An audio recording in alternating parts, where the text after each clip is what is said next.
Selamat malam, salam sejahtera bagi kita semua.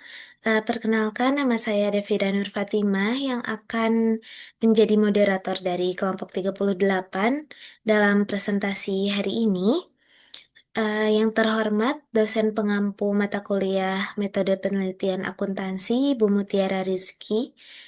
Eh, saya izin untuk memaparkan sedikit hasil tugas kelompok kami yang beranggotakan Naila Hifni Zahra, Desprita Eka, dan juga saya sendiri, Devi Nur Fatimah.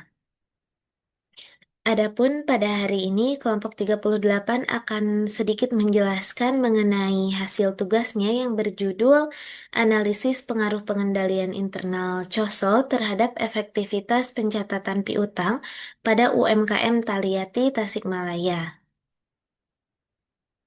Nah, untuk latar belakangnya, pada saat ini dalam dunia usaha, transaksi kredit seringkali menjadi taktik pemasaran terbaik untuk menarik minat pelanggan sehingga dapat menjadi sumber permasalahan keuangan yang berdampak pada likuiditas dan juga operasional jika tidak dikelola secara cermat. Melihat hal tersebut, maka diperlukan sebuah manajerial yang baik dalam pengendalian internal UMKM, khususnya untuk pencatatan piutang, guna meminimalisir risiko piutang tak tertagih, kesalahan pencatatan, atau bahkan praktik kecurangan internal seperti penyalahgunaan. Untuk pengendalian internal sendiri, dirancang untuk memperbesar pencapaian tujuan suatu organisasi dalam tiga kategori utama, yaitu meliputi keandalan pelaporan keuangan, kepatuhan terhadap peraturan, dan juga efektivitas serta efisiensi operasional. Pengendalian internal dengan metode COSO atau Committee of Sponsoring Organization of the Tradeway Commission terdiri dari 5 komponen utama, yaitu lingkungan pengendalian, penilaian risiko, aktivitas pengendalian, informasi dan komunikasi, serta pemantauan atau monitoring. Sehingga implementasi kelima elemen dari pengendalian internal COSO ini dapat menyeluruh dan juga membantu UMKM untuk meningkatkan efektivitas sistem pencatatan dan juga pengelolaan piutang usaha. UMKM Taliat di Tasikmalaya sendiri adalah sebuah usaha yang berfokus pada manufaktur dan perdagangan makanan. Adapun aktivitas bisnis Taliati Tasikmalaya pada saat ini mengalami peningkatan jumlah customer sehingga mengakibatkan banyaknya transaksi kredit yang tidak dilakukan secara selektif dan juga mengakibatkan terjadinya penumpukan piutang dagang yang tak tertagih. Maka dari itu, perlu dilakukan pengendalian internal untuk menjaga eh, dan mengendalikan piutang dagang.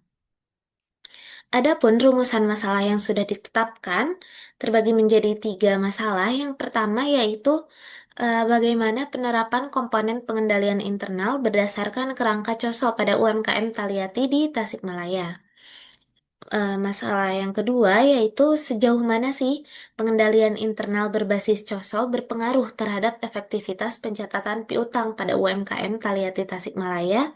Dan yang terakhir adalah komponen pengendalian internal mana yang paling dominan dalam mempengaruhi efektivitas pencatatan piutang pada UMKM Taliati Tasikmalaya.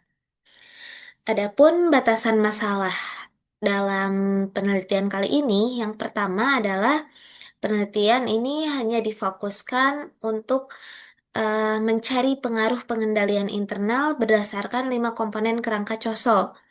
Yang kedua yaitu efektivitas pencatatan piutang. Yang dimaksud dalam penelitian ini adalah mencakup aspek ketepatan, keandalan, dan juga ketertelusuran pencatatan piutang usaha pada UMKM Taliati. Dan yang terakhir adalah penelitian ini terbatas hanya dilakukan pada satu unit usaha yaitu UMKM Taliati di Tasikmalaya sehingga temuan tidak digeneralisasikan untuk seluruh UMKM. Yang selanjutnya adalah tujuan penelitian Ini yang pertama untuk mengetahui tingkat penerapan pengendalian internal berdasarkan kerangka COSO pada UMKM Taliati Tasikmalaya. Kemudian untuk mengetahui pengaruh masing-masing komponen pengendalian internal COSO terhadap efektivitas pencatatan piutang pada UMKM Taliati. Dan yang terakhir adalah untuk mengidentifikasi komponen pengendalian internal manakah yang paling berkontribusi terhadap peningkatan efektivitas pencatatan piutang. Adapun manfaat penelitiannya bagi mahasiswa adalah diharapkan dapat memberikan gambaran dan informasi serta memberikan kontribusi pengetahuan bagi mahasiswa. Yang kedua, bagi peneliti selanjutnya, diharapkan hasil penelitian ini dijadikan sumber referensi yang digunakan sebagai pedoman untuk penulisan di bidang yang sama pada masa mendatang.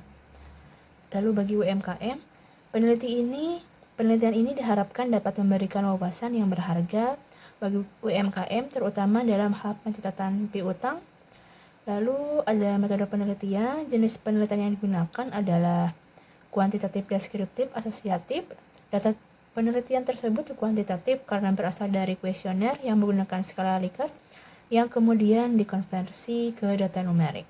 Lalu disajikan secara deskriptif dan berfokus pada hubungan sebab akibat antara dua variabel, yaitu pengendalian internal terhadap efektivitas pencatatan piutang.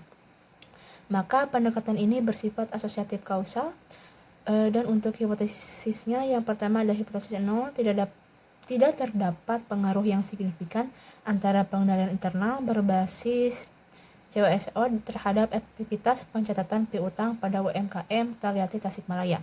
Lalu hipotesis alternatifnya terdapat pengaruh yang signifikan antara pengendalian internal berbasis COSO terhadap efektivitas pencatatan piutang pada UMKM Taliati Tasikmalaya. Lalu ada asumsi dan metode yang digunakan. Dalam penelitian ini diasumsikan bahwa seluruh responden UMKM Taliati Tasikmalaya memahami dan juga terlibat langsung dalam sistem pengendalian internal, khususnya dalam pencatatan piutang. Serta setiap indikator dalam kerangka COSO dapat diukur secara objektif melalui kuesioner skala Likert menjadi data kuantitatif melalui pemberian kode numerik. Metode yang digunakan adalah deskriptif kuantitatif dengan pendekatan asosiatif melalui data kuesioner yang dianalisis secara statistik dengan teknik deskriptif dan inferensial menggunakan skala Likert.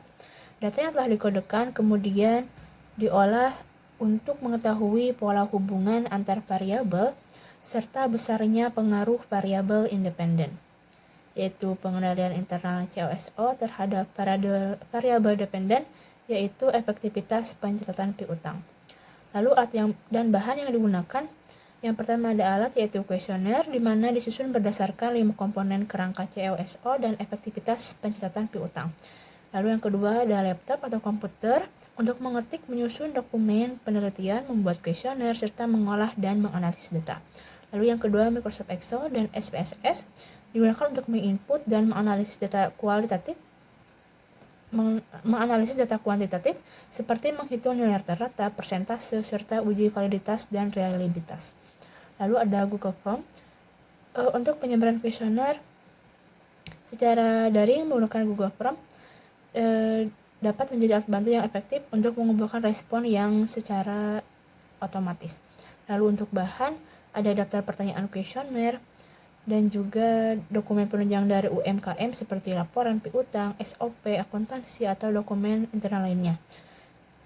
Dan yang terakhir literatur dan referensi teoritis seperti buku-buku, jurnal, dokumen ilmiah terkait COSO, sistem pengendalian internal, dan manajemen piutang yang digunakan untuk menyusun landasan teori dan pembahasan.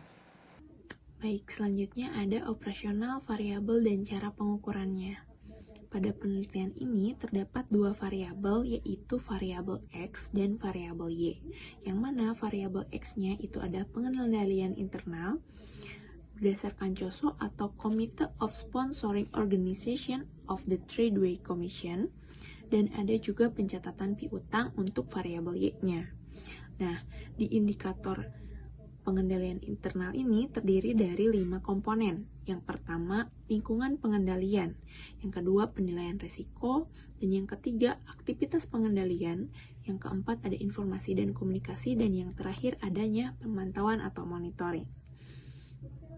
Untuk pencatatan piutang, berindikator dari ketepatan waktu pencatatan, verifikasi, dan dokumentasi piutang.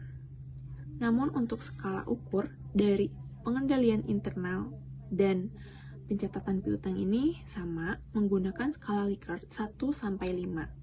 Nah, untuk alat ukurnya itu pengendalian internal menggunakan kuesioner dan wawancara.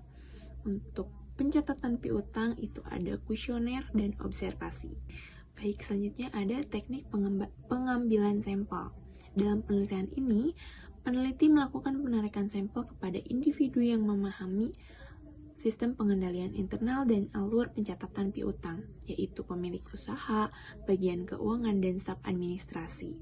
Untuk pembahasan peneliti mengenai pencatatan piutang dilakukan dengan mengumpulkan data mengenai pencatatan piutang selama waktu yang telah ditentukan. Nah, dengan demikian, peneliti dapat meyakini bahwa data serta informasi yang diperoleh adalah benar dan terpercaya. Selanjutnya ada teknis analisa data.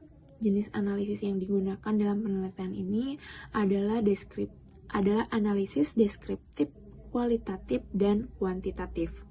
Data kuantitatif bersumber dari hasil kuesioner yang dijawab oleh responden, di mana instrumen penelitian menggunakan skala Likert sebagai alat ukurnya. Nah, setiap alternatif jawaban pada kuesioner ini diberikan skor sesuai dengan tingkat kesetujuan dari responden. Skor ini diberikan pada tiap pilihan jawaban dan akan menjadi dasar dalam mengukur tingkat efektivitas dari setiap indikator yang diteliti. Pemberian skor atas jawaban untuk kuesioner ini terdapat pada tabel, yang mana di sini ada jawaban respon dan skor positifnya itu berapa. Untuk jawaban responden, jika sangat setuju itu skornya 5, jika setuju skornya 4, jika ragu skornya 3, dan jika tidak setuju maka skornya 2, apalagi jika sangat tidak setuju itu skornya 1. Penetapan peringkat pada setiap variabel penelitian digunakan dengan membandingkan skor aktual dan skor ideal. Skor aktual ini berdasar dari hasil pengolahan seluruh tanggapan responden, sedangkan skor ideal itu diperoleh dengan mengalihkan nilai tertinggi yang mungkin dengan jumlah pertanyaan dalam kuesioner dan jumlah respondennya. Di sini juga ada rumus. Rumusnya itu persentase skor aktual sama dengan skor aktual dibagi dengan skor ideal lalu dikalikan dengan 100%. Adapun keterangannya, untuk skor aktual adalah jawaban seluruh responden atas kuesioner yang telah diajukan. Dan untuk skor ideal adalah skor atau bobot tertinggi, atau semua responden diasumsikan memilih jawaban dengan skor tertinggi. Selanjutnya, hasil yang telah diperoleh dibandingkan dengan kriteria yang telah ditentukan. Adapun tabel kriteria di sini dibandingkan, maksudnya diartikan dalam setiap jumlah skornya. Jika jumlah persentase jumlah skornya itu 20-36, maka dikategorikan atau dikategorikan sebagai tidak baik. Jika jumlah skornya itu 36-52 itu kriteria kurang baik, dan jika persentase jumlah skornya itu 52,01-68 itu dikatakan atau dikriteriakan cukup. Namun jika 68,01-84 itu kriterianya baik, apalagi jika 84,01-100 itu dikriteriakan baik, sangat baik. Mungkin itu saja dari kelompok kami, kurang lebihnya mohon maaf. Wassalamualaikum warahmatullahi wabarakatuh.